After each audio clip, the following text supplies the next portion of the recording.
আয়াত 40 মা তা'বুদুনা মিন দুনিহি ইল্লা আসমাআন সাম্মাইতুমুহা আনতুম ওয়া আবাউকুম মা আনজালাল্লাহু বিহা মিন সুলতান ইনিল হুকমু ইল্লা লিল্লাহি আমারা আল্লা তা'বুদু ইল্লা ইয়াহু যালিকাদ-দীনুল কাইয়্যিম ওয়ালাকিন্না আকসারান নাসি লা ইয়া'লামুন। অনুবাদ: তাকে ছেড়ে তোমরা শুধু কতগুলো নামের ইবাদত করছো, যে নামগুলো তোমাদের পিতৃপুরুষ ও তোমরা রেখেছ। এগুলোর কোনো প্রমাণ আল্লাহ পাঠাননি। বিধান দেওয়ার অধিকার শুধুমাত্র আল্লাহরই। তিনি নির্দেশ দিয়েছেন শুধু তাকে ছাড়া অন্য কারো ইবাদত না করতে। এটাই শাশ্বত দিন, কিন্তু অধিকাংশ মানুষ এটা জানে না। 1 নম্বর ফুটনোটের বিবরণ: এখানে যে কাহিনীটি বর্ণনা করা হয়েছে, এই ভাষণটি হচ্ছে তার প্রাণ। এটি কোরআনেরও তাওহীদ সম্পর্কিত সর্বোত্তম ভাষণগুলোর অন্যতম।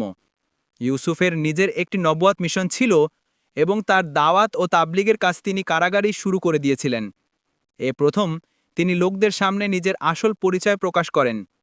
প্রথমেই তিনি বলেন যে, হে আমার কারাসঙ্গীগণ, ভিন্ন ভিন্ন বহু রব উত্তম না মহাপরাক্রমশালী এক আল্লাহ, যিনি তার সম্মান ও মাহাত্ম্য দিয়ে সব কিছুর অভিভাবকত্ব গ্রহণ করেছেন। তারপর তিনি তাদেরকে বললেন, যেগুলোর তোমরা ইবাদত করো এবং যাদেরকে তোমরা ইলাহরূপে নাম দিয়েছ, সেটা নিতান্তই তাদের মূর্খতা। তারা নিজেরাই সেগুলোর নাম রেখেছে, তাদের পরবর্তীরা পূর্ববর্তীদের অনুসরণ করেছে মাত্র। এই ব্যাপারে তাদের কাছে আল্লাহর কাছ থেকে কোনো প্রমাণ নেই।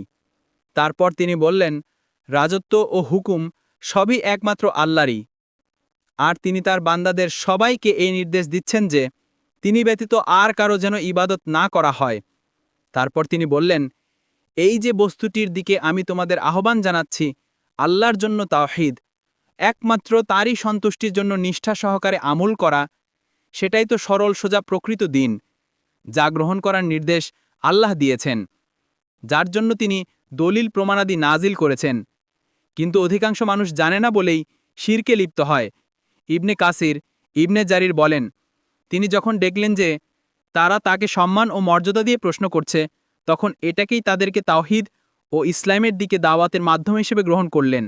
কারণ তিনি দেখতে পেলেন যে তাদের প্রকৃতিতে কল্যাণ গ্রহণের ও শোনার প্রবণতা রয়েছে। আর সেজন্যই যখন তিনি তার দাওয়াত ও নসিহাত শেষ করলেন, তখনই তাদের স্বপ্নের ব্যাখ্যার দিকে মনোনিবেশ করলেন। দ্বিতীয়বার প্রশ্নের অপেক্ষায় থাকলেন না। তাবারি।